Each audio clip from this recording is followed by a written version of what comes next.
제가 선생님이 참 중요하다 하는 것을 깨닫게 된 일화가 하나 있습니다.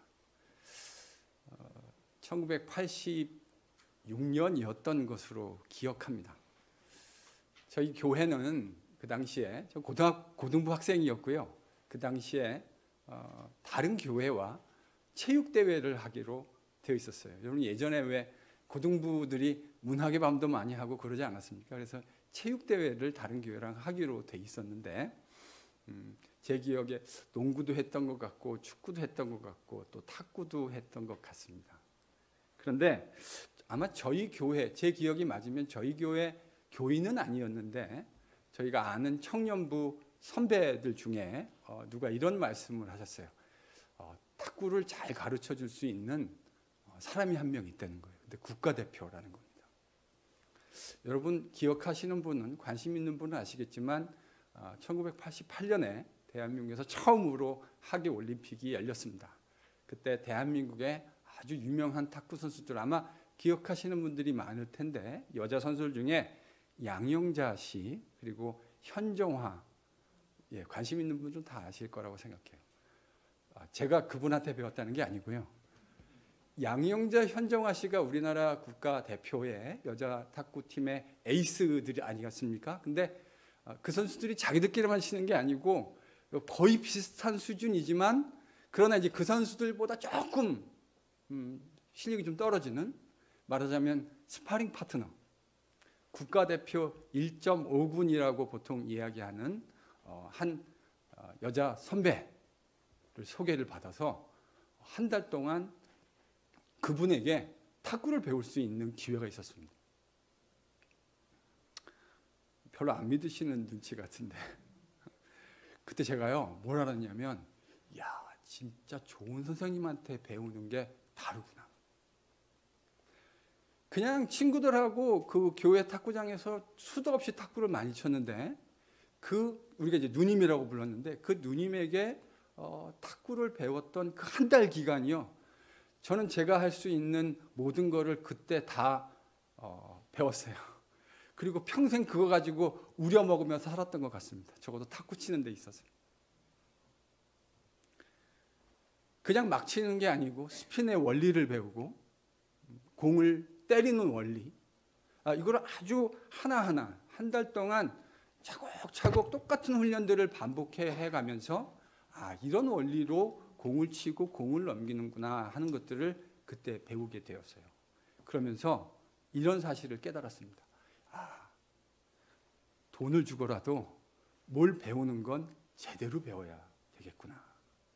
그 원리를 습득하지 않고 30년, 40년을 한 것보다 원리를 습득하면서 그 원리를 구체적으로 실천해가는 한 달 동안의 경험이 훨씬 값질 수 있구나 하는 것을 그 당시 경험을 통해서 깨닫게 되었어요. 여러분 신앙생활의 원리도 다르지 않습니다. 그냥 내가 생각하는 신앙의 원리를 그냥 무턱대고 믿으면 되지 이렇게 믿는 거 말고, 특별히 주께서 가르쳐 주신 가르침 다 소중한데 주님의 고별 설교는 너무너무나 소중해요.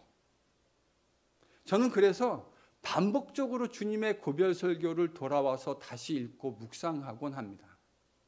내가 영점이 흐트러졌다고 생각하는 그 시점마다 다시 돌아와서 주님이 가르쳐 주셨던 말씀의 원리가 무엇인가를 제대로 다시 묵상하게 되어질 때 길을 잃고 방황하던 곳에서 새롭게 나아갈 수 있는 방향을 다시금 조정할 수 있게 되는 거죠.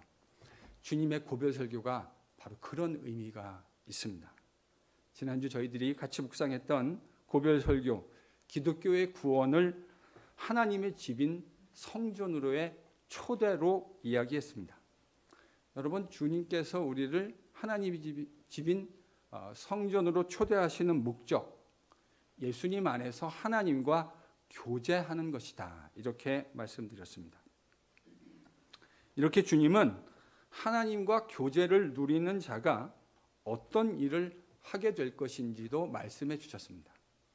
주님과 교제하는 자, 성전인 아버지의 집에서 교제하는 자가 뭘 하게 된다고 말씀하셨죠? 예수님이 하셨던 일을 할 뿐만 아니라 그보다 더 큰 일도 감당하게 될 것이다. 그 이유는 주님이 아버지에게로 가시기 때문입니다. 주님이 가시고 친히 성령을 보내어 주실 것이기 때문에 이 일이 가능하다고 말씀해 주셨습니다. 성령이 오시면 이제 세상 곳곳 어디에 있든지 주님의 제자들은 주님이 이 땅에서 감당하셨던 바로 그 동일한 퀄리티의 일들을 이곳에서 감당하게 됩니다. 팔레스틴에서 살았던 첫 번째 제자들만 그런 일을 감당하는 것이 아니라 성령을 통해 함께 동행하며 주님과 교제하는 모든 제자들이 바로 주님이 하셨던 일들을 이 땅에서 감당하게 된다는 말입니다. 바로 이게 주님이 말씀하셨던 더 큰 일이라는 말의 의미일 겁니다. 그리고 주님은 그런 일이 이루어지는 구체적인 방법도 가르쳐 주셨습니다. 뭐였죠? 기도하면, 너희가 내 이름으로 구하면, 주께서 맡기신 그 일을 감당하는 가운데 우리가 주께 간구하는 그 모든 내용들을 주님께서 시행해 주시겠다, 그렇게 약속해 주셨습니다. 여러분, 주께서 맡기신 주님이 하셨던 그 사역을 감당하는 것은 아무나 할 수 있는 것이 아닙니다. 누가 할 수 있죠? 주님과 참되게 교제하는 사람만이 주님이 하셨던 일들을 이 땅에서 감당할 수 있게 됩니다. 주님과 참되게 교제하는 사람. 오늘 본문은요, 바로 그 주제와 직접적으로 연결되어져 있습니다. 여러분, 주님과 교제하는 사람이 누굴까요? 본문 15절 또 21절을 순차적으로 15절하고 21절만 읽겠습니다. 먼저 15절 같이 읽죠. 시작. 너희가 나를 사랑하면 나의 계명을 지키리라. 네, 이게 15절 말씀입니다. 사랑하면 계명을 지킬 것이다. 21절이요. 같이 읽죠. 시작. 나의 계명을 지키는 자라야 나를 사랑하는 자니 나를 사랑하는 자는 내 아버지께 사랑을 받을 것이요 나도 그를 사랑하여 그에게 나를 나타내리라. 네. 여러분, 지금 15절과 21절을 보면 워딩이 그냥 아주 똑같지는 않지만 같은 개념이 반복되고 있다는 것을 알 수 있습니다. 사랑하면 뭐 한다고요? 계명을 지킨다. 사랑하면 그 사랑하는 것이 계명을 지키는 걸 통해서 표현되어질 것이다. 이 한국 사람들, 특별히 한국 사람들 중에 경상도에 있는 특별히 남자들, 이 사랑하는 거를 표현하는 걸 진짜 못하는 것 같아요. 웃으신 분은 공감이 되시는 거죠. 저도 저희 아버지는 살아계시면 80이 훌쩍 넘으셨는데 아버지가 저를 사랑하는 거 알아요. 근데 저희 아버지 경상도 대구 분이시거든요. 제가 그 사랑하는 걸 이제는 좀 알겠는데요, 자랄 때는 잘 몰랐어요. 저 양반이 날 진짜 사랑하나 하는 생각이 들 정도로. 여러분, 경상도 옛날 분들은 하루 일과를 딱 4마디로 정리하시는 거 아시죠? 직장에서 돌아오시면 내다. 그 다음은요? 밥도. 아는 자자. 여러분, 하루 일과를요 진짜 이 4마디로 정리가 돼요. 사랑한다면 그 사랑하는 것은 표현되어져야 합니다. 제가 미국에 와봤더니요, 미국 남자들은 이거 너무 잘 표현하는 것 같아요. 그래서 문화 충격을 받았어요. 경상도 문화권에서 살던 제가 미국 문화를 보면서 사랑은 표현되어져야 되는구나. 저 역시도 많이 서툰 것 같아요. 이게 보고 배운 게 참 무시 못하는 게, 그걸 잘 배운 일이 없으니까 그걸 잘하는 게 여간 어려운 일이 아니에요. 여러분, 사랑하면 계명을 지킨다. 우리 주님은 사랑한다고 하는 것을 추상적이고 감정적인 그런 단어들로 설명하지 않으셨고 매우 구체적이고 실천적인 단어들로 설명하셨습니다. 일단 하나님의 사랑을 한번 생각해 볼까요? 하나님이 우리를 사랑하셨다. 바울이 로마서 8장에서요. 하나님이 우리를 사랑하신 것이 뭘 통해서 표현되었다고 이야기합니까? 그의 독생자 아들을 십자가에 내어주시는 행위를 통해서 우리를 향한 하나님 아버지의 사랑이 confirm 되었다. 바울이 그렇게 이야기합니다. 하나님의 사랑은 그의 아들을 우리를 위해서 내어주는 행위를 통해서 표현되었다는 겁니다. 그러면 우리 주님의 사랑은요? 하나님 아버지에 대한 우리 주님의 사랑은 어떻게 표현되었을까요? 여러분, 요한복음에서 반복적으로 나오는 이야기가 이거죠.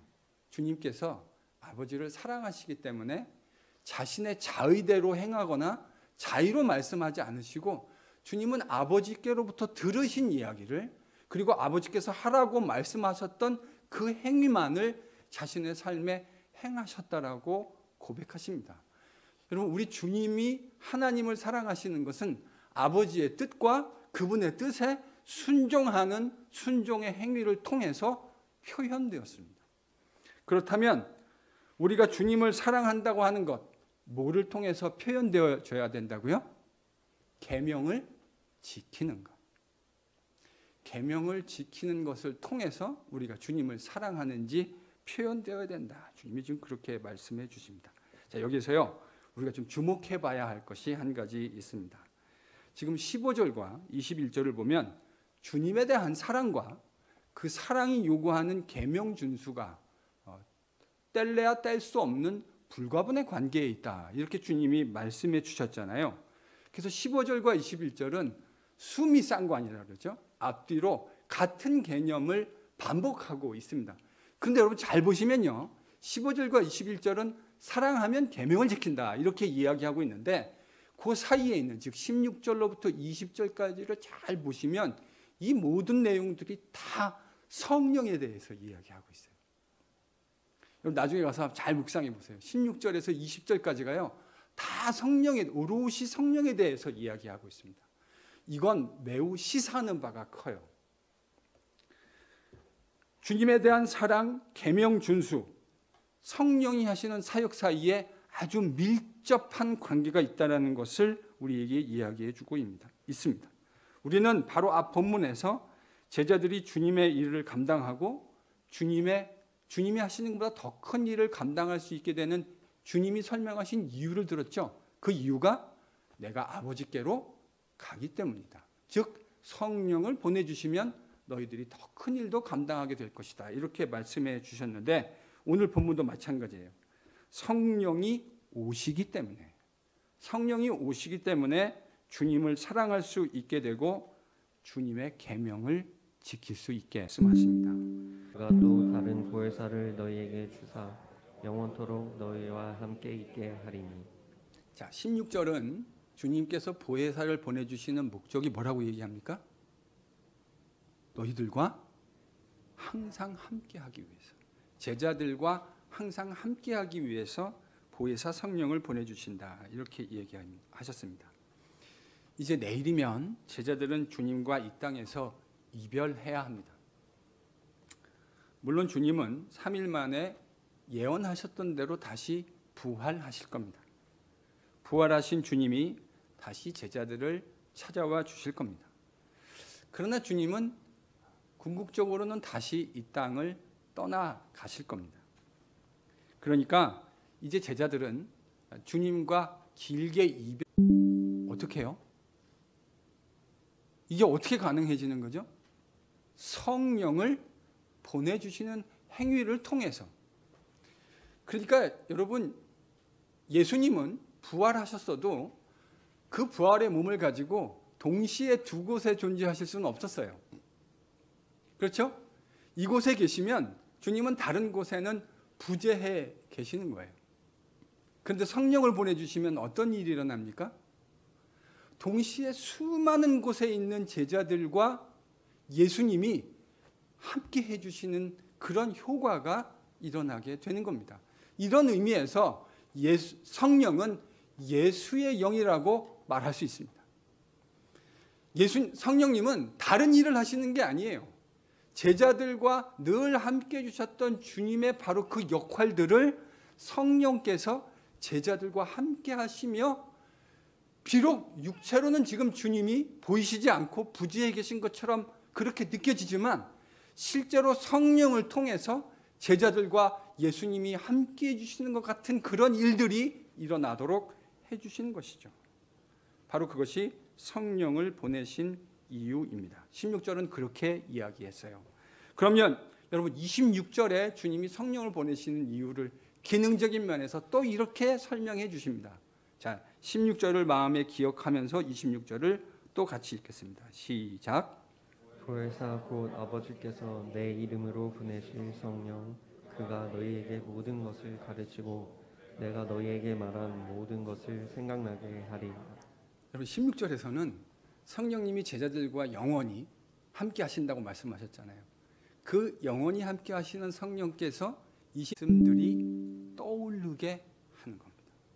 여러분 이게 주님이 가르쳐 주신 원리를 잘 배우셔야 돼요. 주님이 뭐라고 했냐면 성령의 기능이 뭐냐, 역할이 뭐냐, 그가 오시면 너희와 항상 함께 하실 것이다. 함께 하시면서 뭐 한다고요? 주님이 하셨던 말씀들을 생각해요. 제가 예수님하고 한 30여 년 동행한 것 같아요. 지금까지 고등학생 지금 무렵에 주님을 만난 것 같고요. 그리고 그 이후로 주님과 동행해 오면서 제가 철 모르던 시절에 그런 기도를 했던 기억이 있습니다. 주님, 육신의 아버지도 그런 얘기를 잘 안 해주셨고 하나님 아버지도 그런 얘기를 저한테 한 번도 해주신 일이 하시거나 그렇게 말로 해주신 일이 없어요. 그럼 저는 주님이 어떻게 해주셨나? 제가 지금까지 그렇게 인생을 살아오면서 여러 가지 어려운 일들을 만나면서 살아왔습니다.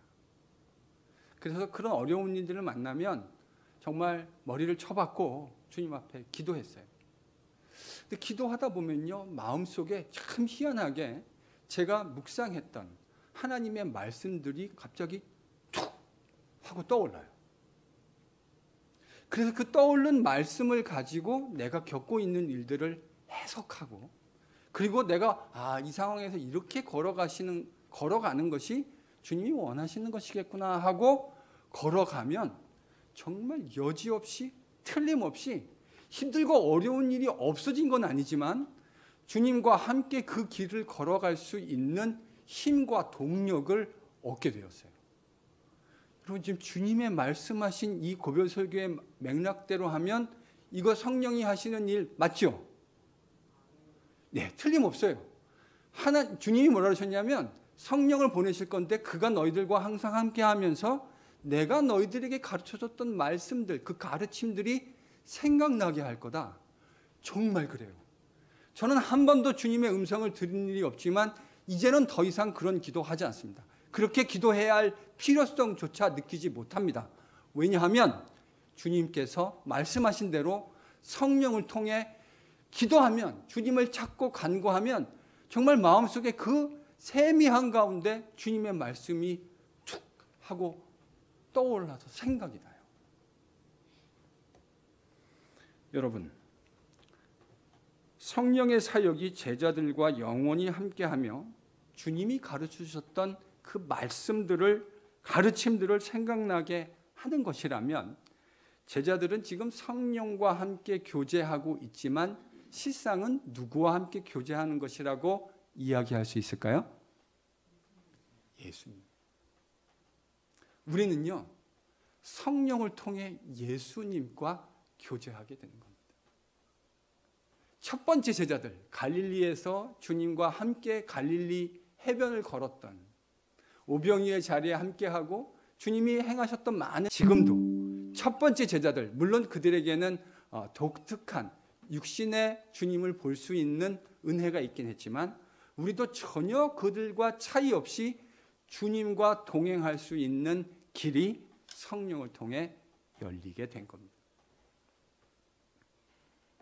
지금도 주님이 가르쳐줬던 성령의 가르침을 통해 주님의 가르침을 그대로 배울 수 있고요. 주님이 십자가를 통해 세우신 나라의 가치가 어떤 것인지 이 말씀을 통해 선명하게 배울 수 있습니다. 아니, 그러면 된 거잖아요. 꼭 눈으로 봐야만 되는 건 아니잖아요. 보면 좋을 수 있겠죠. 우리는 언젠가 틀림없이 이제 우리의 눈으로 주님을 보게 될 날이 있을 겁니다. 틀림없이 그렇게 될 줄로 믿습니다. 여기 있는 분들 모두가 다 주님을, 그 영광스러운 주님을 우리의 육신으로도 뵙게 되고 그렇게 교제할 날이, 그런 축복이 임하기를 축원합니다. 정말 그렇게 믿습니다. 그렇게 되기를 간절히 소망합니다. 이게 사실은 우리가 누릴 수 있는 가장 큰 행복입니다. 제가 창세기 강의하면서 여러분들에게 그런 말씀 드렸던 것 같아요. 행복이 뭐냐? 행복은 자꾸 뭐를 소유하는 것으로 세상이 자꾸 이야기합니다, 우리한테. 이 자본주의 시스템이 그런 오리엔테이션을 우리에게 너무나 강하게 심어놨어요. 근데요, 성경이 말하는 행복이라고 하는 건 relationship, 관계의 개념입니다. 하나님과 함께하는 행복하고 싶은 마음이 있습니다. 우리 가운데 누구가 나는 행복하기를 원치 않습니다 라고 말하는 사람이 과연 누가 있겠습니까? 다 행복해지고 싶은 욕망을 가지고 있습니다. 그런데 그것을, 문제가 이거죠. 세상의 가치를 따라서 추구하며 산다고 하는 겁니다. 행복해지고 싶은 욕망이 있는데 세상의 가치를 가지고 그것을 추구하면 여러분 어떤 일이 일어나는지 아십니까? 그 인생은 계속해서 목마른 인생이 됩니다. 분명히 채운다고 채웠는데 여전히 목말라요.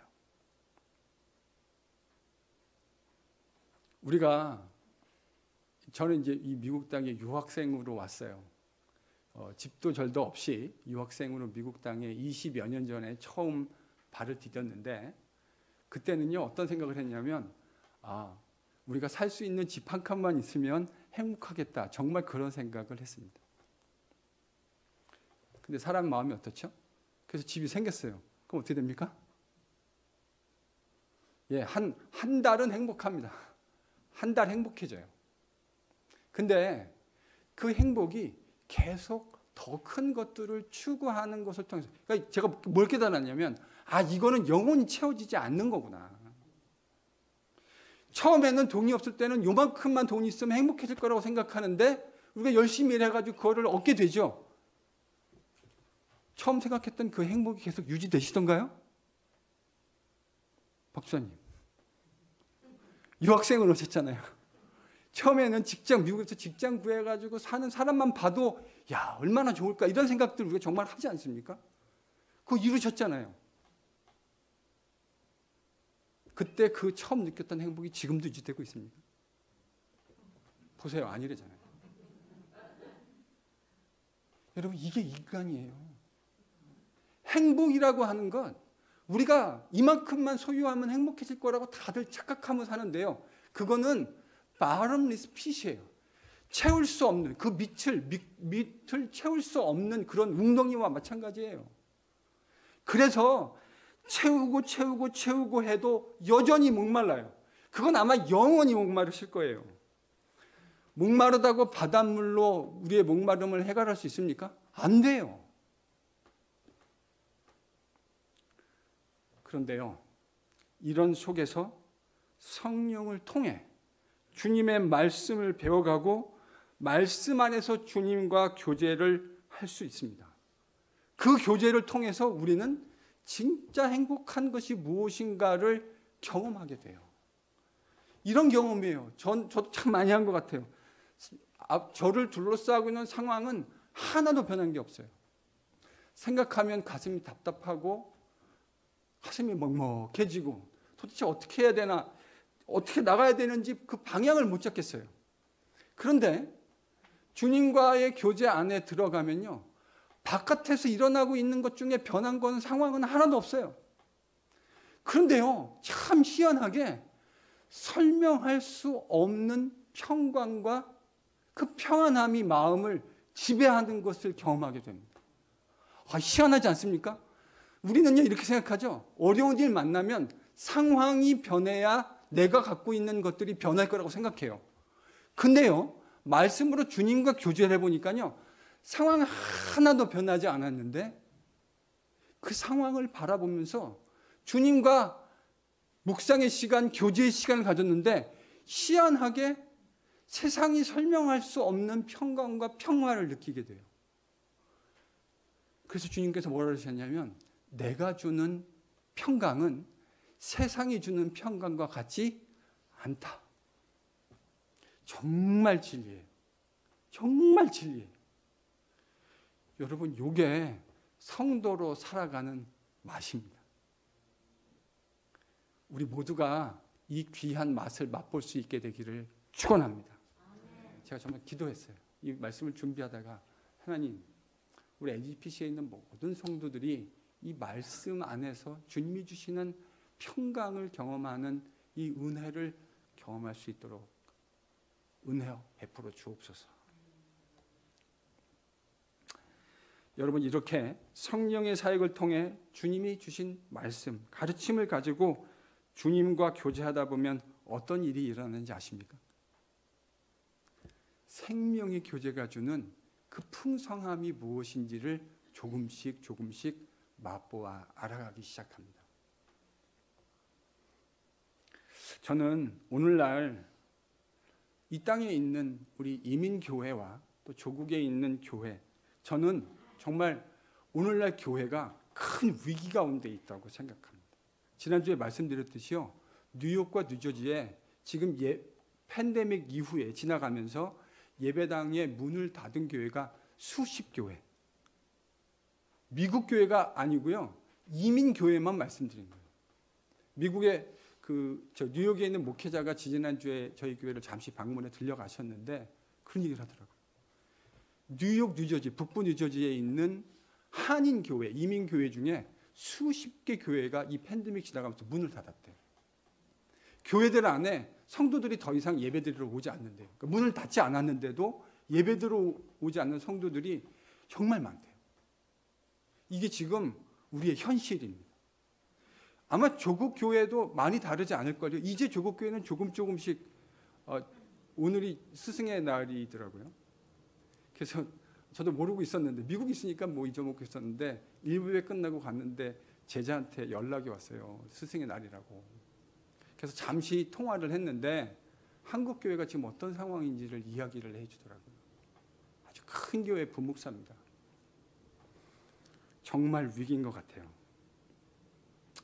저는 이 지상에 우리 교회가 경험하고 있는 이 위기의 근본적 원인이 뭔가라고 했을 때 여러 이유를 찾을 수 있겠지만 그중에 가장 핵심적인 이유, 전 이거라고 생각해요. 성도들이 말씀으로 교제하는 참 맛이 무엇인지를 제대로 경험하지 못하는 성도들이 의외로 많이 있는 것이 아닐까. 물론 저는 인간이고 여러분하고 똑같은 사람이라요. 제가 느끼는 이 느낌과 이밸류에이션이 다 맞으리라는 보장 없습니다. 그런데 제가 그동안의 이민교회 경험한 것 가지고 생각해 보았을 때 그게 핵심 원인이 아닐까? 주님 말씀으로 그 생수가 솟아나는 말씀으로 날마다 주님과 교제하는 것을 제대로 그 맛이 뭔지 모르는 사람들이 의외로 성도들 가운데 많이 계시지 않을까? 그게 오늘날 이민교회와 조국교회가 약해진,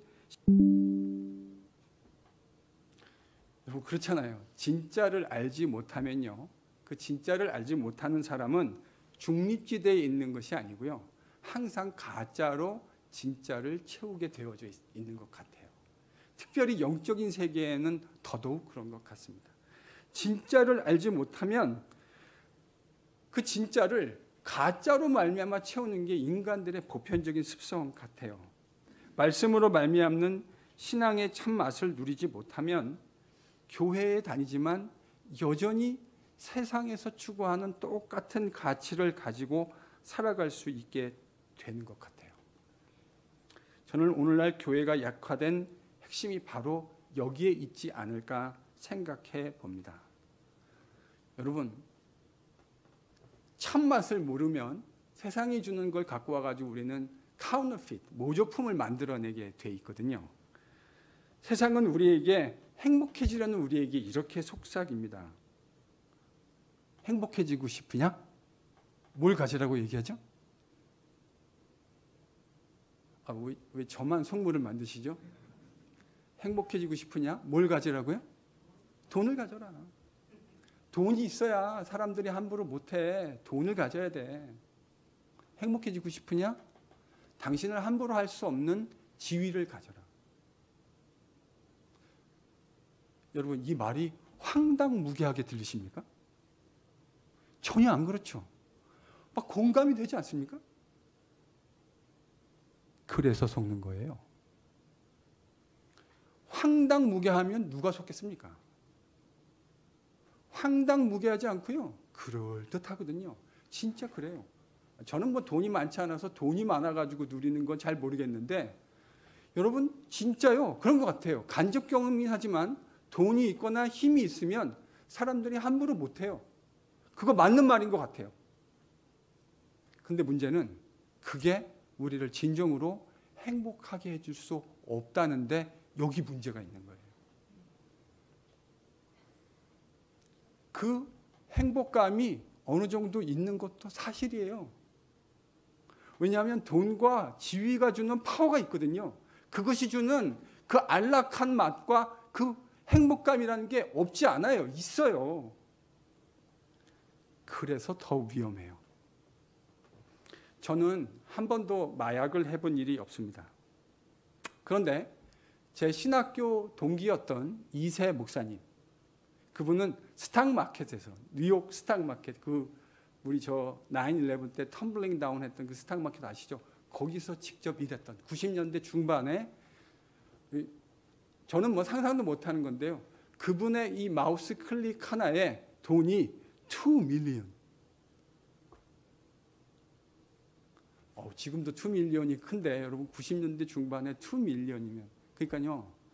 그 프레셔와 스트레스를 감당을 못하는 거예요. 자기가 정신 똑바로 차리지 않고 마우스 클릭 하나 잘못하면요. 2 밀리언이 그냥 눈앞에서 사라지는 거예요. 이런 일들을 경험하면 여러분 제대로 살 수 있겠습니까? 그래서 그 스탁마켓에서 일하는 사람들의 상당수가 마약에 찌들은 삶을 살고 있다고 얘기하더군요. 그건 경험자의 이야기입니다. 진짜 그럴 것 같아요. 그 엄청난 프레셔, 일과가 끝나면요. 그래서요. 다들 술 한잔 해가지고 집에 가서 마약 이 주사기 꽂아가지고 그렇게 환각 상태로 보내야 다음날 아침에 정신 차리고 일어나서 또 일하고 그런 일상이 반복되는 거예요. 근데 문제는 마약이 가짜인 이유는 그게 영원토록 그렇게 우리를 스트레스와 불안과 염려로부터 자유롭게 해주지 못한다는 데 있어요. 그게 문제예요. 약을 꽂았을 때만, 약을 맞았을 때에만 근심과 걱정에서 벗어나는데 약 기운이 사라지고 나면 다시 그 공포와 스트레스가 엄습해 오는 거죠. 여러분, 바로 이런 상황에서 우리가 경험해야 하는 것이 가짜가 아닌 진짜가 주는 평안함과 참 행복을 경험하는 겁니다. 이게 진짜구나. 진짜의 맛을 알아가는 거예요.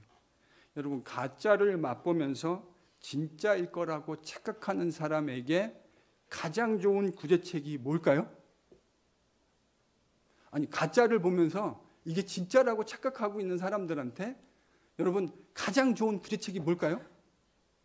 진짜가 뭔지를 소개해 주는 거예요. 진짜가 뭔지를 맛보아 알게 해주는 겁니다. 우리가 세상에서도 그렇잖아요. 힘들고 어려울 때, 저도 그럴 때 있어요. 좋은 친구들을 만나면 더러 위안이 됩니다. 정말 힘들 때, 갈 바를 알지 못하고 고민될 때 진짜 좋은 친구, 신실한 친구. 저는 그래서 가끔 우리 이태우 선교사님 만나요. 제가 사석에선 형님이라고 부르거든요. 그러면서 제 마음속에 있는 걸 이야기합니다. 참 많은 그 위로가 될 때가 있습니다. 성숙하고 또 신실하고 주님과 동행하는 신실한 하나님의 백성인 걸 제가 아는데요. 그분이 하는 그 이야기가 저한테 참 위로가 될 때가 많아요. 여러분, 좋은 사람도 만나고 교제하면 그런 위로가 됩니다. 그렇죠?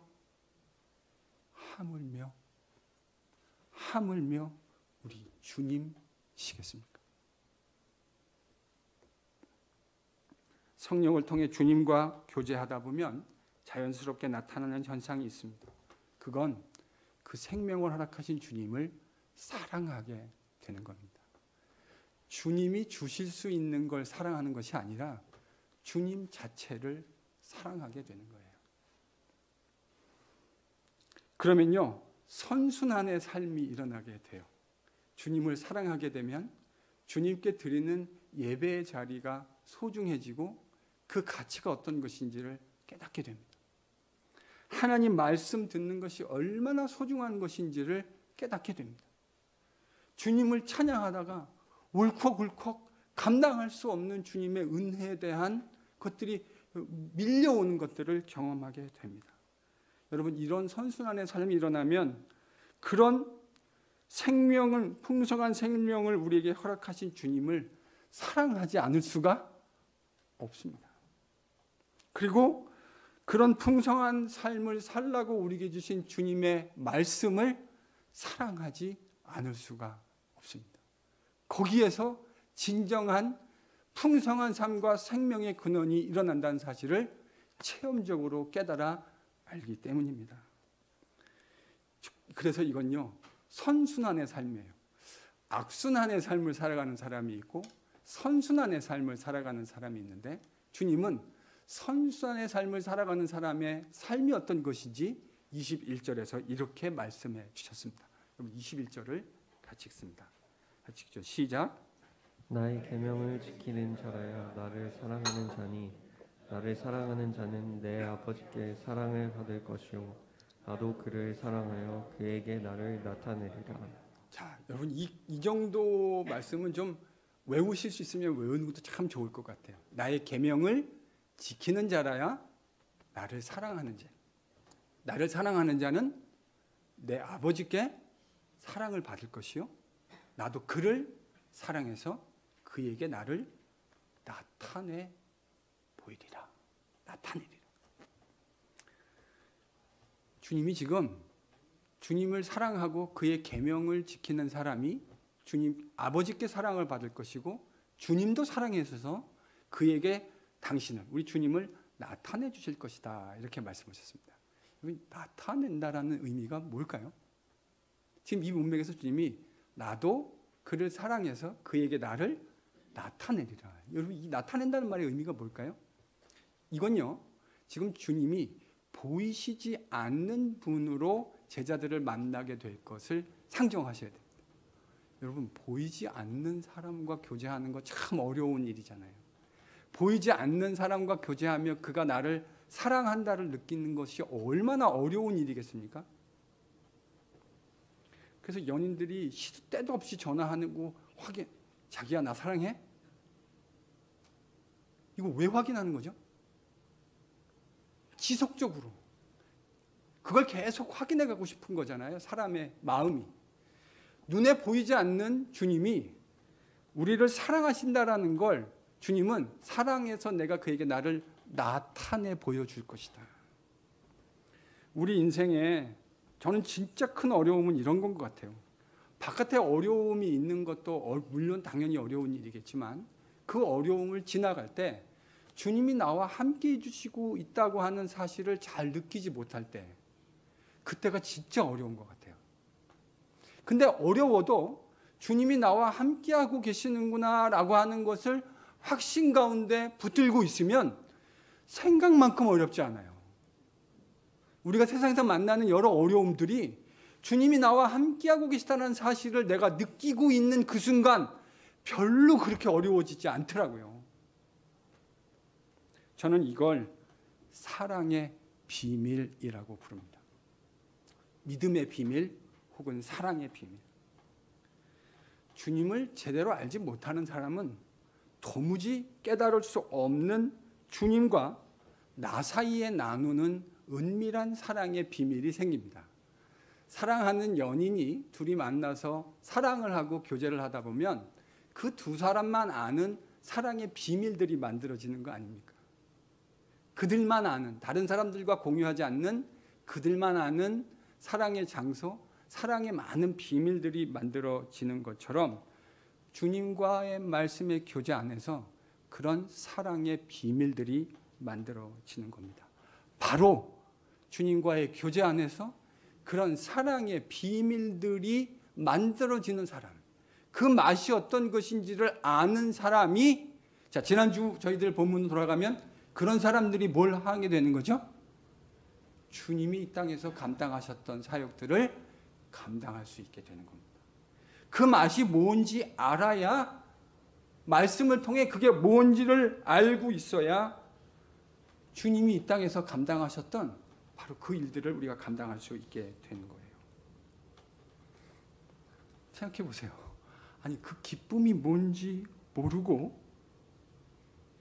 그 기쁨을 어떻게 나눌 수 있을까요? 아니, 그 기쁨이 뭔지를 알아야 그 기쁨을 나눌 수 있는 거잖아요. 제 친구 동기 목사님 중에 뭔가 좋은 것만 발견하면 저에게 바로 카톡을 쏘시는 분이 있습니다. 우리 주변에 그런 분들 있죠. 뭐 좋은 게 있으면 그 좋은 거를 우리가 알고 있는 사람들과 나누고 싶은 그런 마음. 아, 좋은 맛집 있으면 이거 우리 아무개 집사님한테 꼭 알려줘야 되겠다. 내가 그 집이 맛이 있다라는 것을 절감하고 있어야 그걸 나눌 수 있게 되는 거 아닙니까? 그렇다면 우리가 주님이 맡기신 일들을 잘 감당하고 있지 못하다면 원인이 어디로 귀결될 수 있을까요? 어쩌면 그거 하나는 아니겠지만 어쩌면 우리가 주님과 말씀을 통해 누리는 교제 안에서 참된 기쁨을 만끽하고 있지 못할 가능성이 저는 매우 높다고 생각합니다. 약을 먹고 그 약의 효능을 느껴야 주변에 있는 사람에게 그 약을 선전하고 알려줄 수 있는 것과 같은 이치이겠죠. 그것을 느끼지 못하면 주님이 우리에게 부탁하신 그 기쁨의 교제를 누리는 걸 선전하는 일, 저는 요원할 수 있을 것이라고 생각합니다. 그런 의미에서 신앙생활은 고별설교의 관점에서 주님과 누리는 말씀의 교제 안에서 누리는 기쁨을 충만하게 회복하는 겁니다. 저는 여러분과 저에게 그런 회복의 역사가 일어나길 간절히 기도하며 축원합니다. 주님을 사랑하십시오. 주님을 사랑해서 주님의 말씀을 묵상하는 것이 송이꿀보다 달다고 고백했던 시편 기자의 고백이 우리의 고백이 될 수 있기를 축원합니다. 그렇게 주님을 사랑하고 말씀이 송이꿀보다 달고 그 말씀을 여러분 주일날 예배 한 번 드리고 일주일 지나가면서 단 한 번도 성경책을 펴고 주님의 말씀을 묵상하지 않는 삶으로는 주님이 기대하시는 그런 열매들을 맺는 삶을 살 수 저는 없다고 생각해요. 그건 거의 불가능한 일을 요구하는 것이 아닌가 싶습니다. 그래서 이 주님의 고별설교의 관점에서 우리가 회복해야 하는 것, 주님을 사랑하고 주님의 말씀을 사랑하고 그 말씀 안에서 주시는 풍성함을, 가짜가 아닌 진짜의 맛이 무엇인지를 회복해가는 NPC가 될 수 있기를 간절히 주님 앞에 기도하며 설교를 준비했어요. 그런 회복의 은혜가 우리 안에 일어날 수 있기를 축원합니다. 주님께 예배드리는 것이 다시 우리에게 큰 기쁨이 되기를 축원합니다. 주님에게 그 주님의 은혜를 생각하고 그 주님의 은혜를 찬양하면서 막 목이 메어오는 일들이 우리 안에 다시 일어날 수 있기를 예수님의 이름으로 축원합니다. 그런 생명의 교제를 하는 사람만이 주께서 우리에게 부탁하신 아름다운 주께서 감당하셨던 그 일들을 감당하게 될 줄로 믿습니다. 이 생명의 말씀이 우리 모두를 살려낼 수 있기를 예수님의 이름으로 간절히 축원합니다.